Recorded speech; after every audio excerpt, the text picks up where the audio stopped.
안녕하십니까, 김상준입니다. 세상을 절대 못 바꾸는 15분 24번째 시즌의 7번째 강의. 왜 인생은 내 마음대로 되지 않는 걸까입니다. 제가 요새 동영상을 많이 올리고 있죠.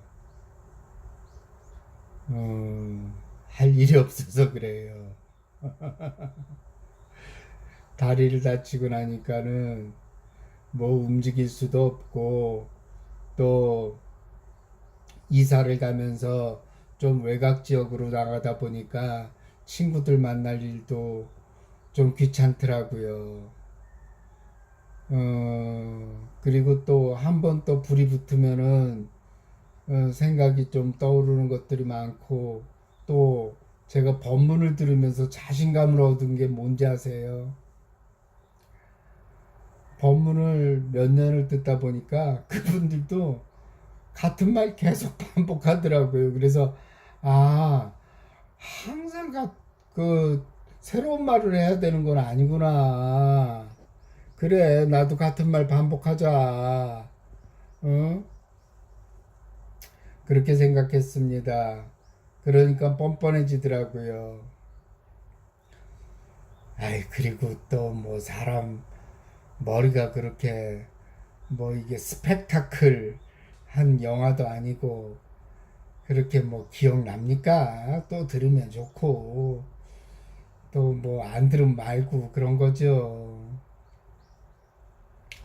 우리는 인생을 살아가면서 항상 행복하고 즐거운 것들을 바라면서 불행한 일들이 일어나지 않기를 바랍니다.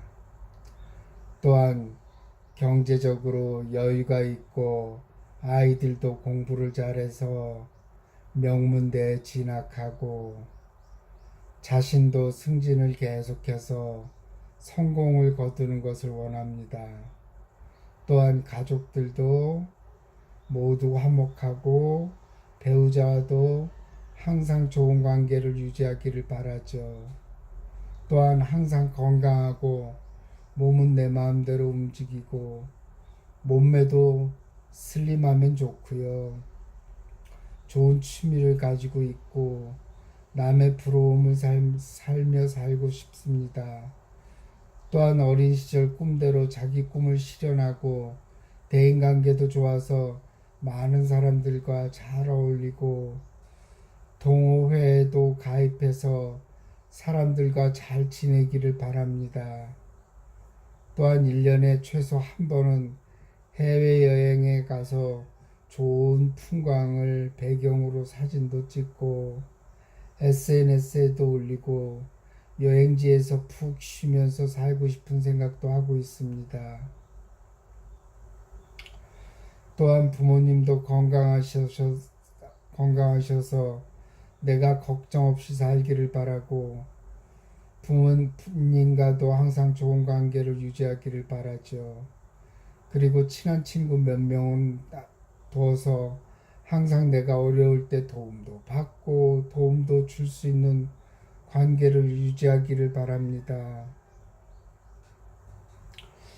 그런데 인생은 절대 이런 일이 전부 일어나지 않아요. 그런 것은 드라마나 영화에나 나오는 것이지 실제 인생은 절대 그렇지 않습니다.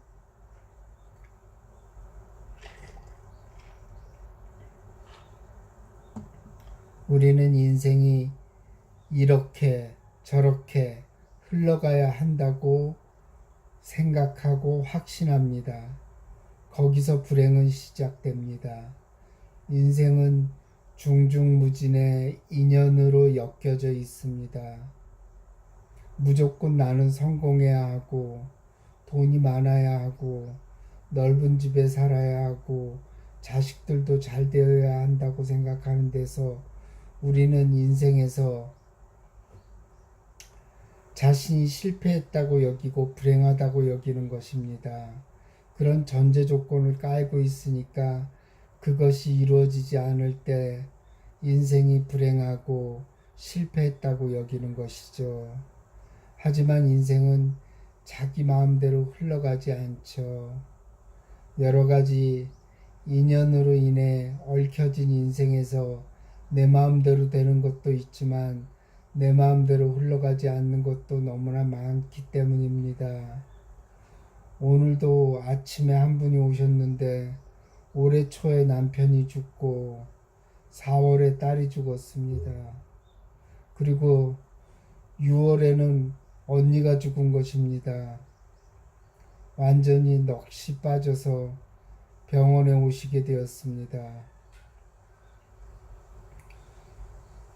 그러니 내 인생이 자신의 손아귀에 달려있고 자기 마음대로 움직인다고 착각하시면 불행해질 수 있습니다. 인생은 여러 가지 변수가 너무나 많은 것입니다. 제가 말씀드린 반대의 얘기들이 또 인생이기도 합니다. 취업은 잘 안 되고 돈은 잘 안 모이고 심지어 빚까지 지기도 합니다. 자신의 건강을 자신했지만 젊은 나이에 큰 병에 걸리기도 하고 자식은 내 마음대로 움직이지 않고 심지어 가출까지 하기도 합니다.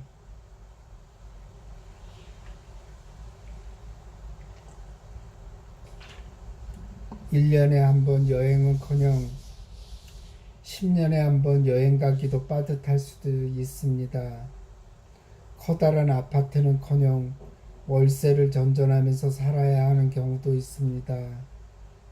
치매에 걸린 노모를 건사하느라고 일주일에 몇 번씩 모친을 뵈러 가야 하고 간병인이 쉬는 날이면 본인이 어머니 곁을 지켜야 하기도 합니다.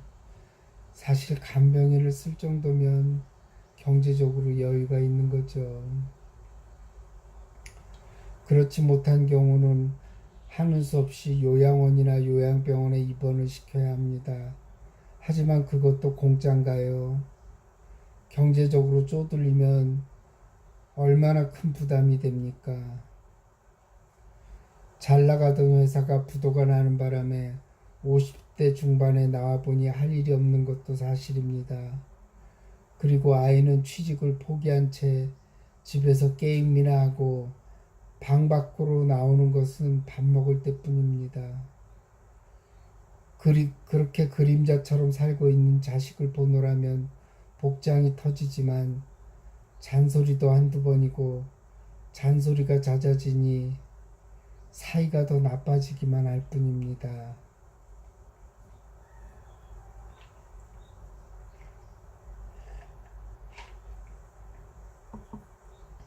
예전에 불교의 우화를 소개해드린 적이 있었죠. 자식 둘과 남편과 함께 친정집에 가던 여자가 남편은 뱀에 물려 죽고 자식 하나는 물에 빠져 죽고 나머지 자식은 독수리가 물어가 버렸습니다. 그래서 당도한 친정집에는 수해가 나서 친정 식구 모두 죽어버린 것입니다. 그러니 그 여자는 그 많던 식구들이 하룻밤 사이에 다 죽어버린 것이죠. 그녀는 실성한 채 돌아다니다가 부처님을 만나게 되었다는 얘기였습니다. 하룻밤새에 모든 가족을 잃었으니 제정신일 리가 없습니다. 제정신이라면 그게 더 이상한 거죠. 어떤 여자분은 안정적으로 인생을 살고 젊은 여자분이었어요. 아이도 낳고 안락한 가정을 꾸렸습니다. 그런데 어느 날 남편이 자살을 한 겁니다. 남편이 죽는 모습을 본 거죠. 그러니 그녀의 표정에는 웃음이 없습니다. 잠깐 대답을 할 때가 가장 큰 감정의 표현일 뿐입니다. 그리고 양가 감정이 생기게 되고 말았습니다. 남편이 죽은 것이 슬프기도 하지만 자신과 아기를 남겨놓고 자신은 죽어버린 남편에 대한 원망 때문에 속이 상합니다. 왜 죽었을까 하고 하고 아무리 생각해도 죽은 이유는 오리무중입니다. 그러니 더 속이 탑니다. 내가 뭘 잘못한 것도 아닌 건 아닌지 살아있을 때 잘해줄 거라는 생각이 들다가도 가족을 모두 버린 남편에 대한 원망이 같이 올라옵니다.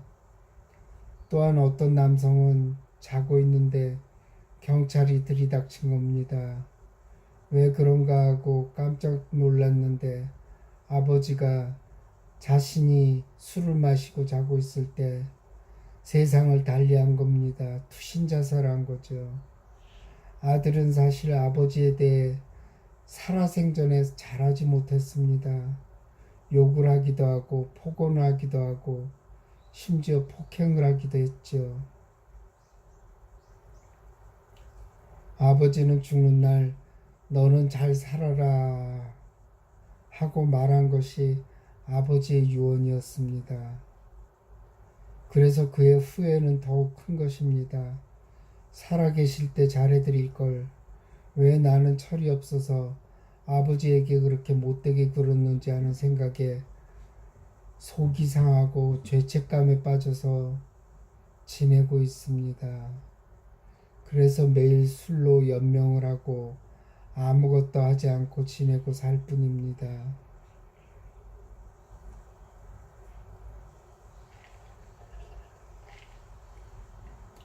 어떤 선생님은 금쪽 같은 자식이 군대에 간 지 3개월 만에 총기 오발 사고로 사망하고 말았습니다. 그리고 그녀에게는 웃음이 없어지고 직장 생활도 할 만한 힘이 없습니다. 그래서 그만두고 화병에 걸려 그녀의 인생은 이제 암흑기로 접어들고 말았습니다. 만성 우울증에 시달리고 잠은 오지 않고 아들을 생각하면 자다가도 벌떡 일어나게 됩니다. 그리고 배우자가 먼저 사망해서 홀로 남겨진 사람들은 넘치고 넘칩니다. 그 사람들은 배우자를 그리워하고 슬퍼하지만 죽은 사람이 살아 돌아올 리가 없죠.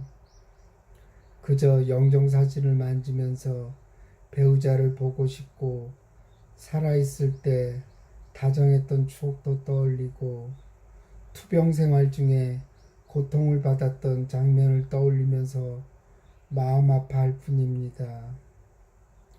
특히 서로 사이가 좋았던 부부에게 사별은 더욱 커다란 고통을 안겨줍니다. 한편으로는 서로 의지한 게 많았기 때문에 빈자리도 그만큼 큰 것이기 때문입니다. 그래서 슬픔은 더욱 크고 그리움은 더욱 큰 것입니다. 제가 너무 극단적인 예만 들었나요? 하지만 인생이 그런 걸 어떡합니까? 그 사람들은 별난 사람들이 아니고 우리의 이웃이고 친척입니다. 그렇다고 인생을 아무것도 하지 말고 불행을 기다리라는 것이 아닙니다. 그냥 인생은 이렇게 진행될 수도 있다는 것입니다. 그러니 자신이 원하는 것을 하고 하고 싶은 것을 하되 집착은 하지 말라는 것이죠. 인생은 어떻게 흘러갈지 모릅니다.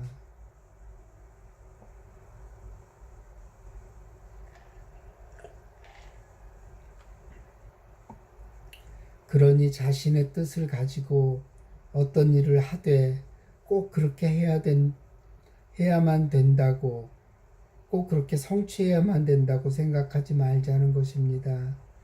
인생은 이래저래 해야 한다고 여기고 꼭 이루고 내가 꼭 성취해야 한다고 여기지 말자는 것이죠. 인생은 자기 뜻대로 되기도 하지만 자기 뜻대로 이루어지지 않을 수도 있기 때문입니다. 그런데 우리는 어린 시절부터 하면 된다, 모든 것은 이루어질 수 있다라고 교육을 받으면서 자라왔고 위인전을 보면서 그들의 성공기만 읽고 자랐습니다. 하지만 위인들이 가졌던 슬픔과 고통은 위인전에는 잘 나오지 않죠.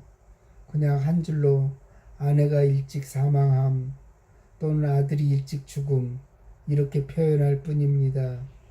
무감정하게 팩트로만 서술하니까 그것이 와닿지 않는 것입니다. 여러분 인생을 지배하려 하지 말고 인생에 순응하면서 사시기 바랍니다. 그렇다고 아무것도 하지 말라는 것이 아니라 내 앞에 닥친 불행도 불운도 다 내 것이라고 여기시기 바랍니다. 그리고 그것이 인생이라고 여기시기 바랍니다. 모든 것은 다 자기 원하는 대로 되지 않는 것이 인생입니다. 그냥 우리는 지금 현재를 살아갈 뿐입니다.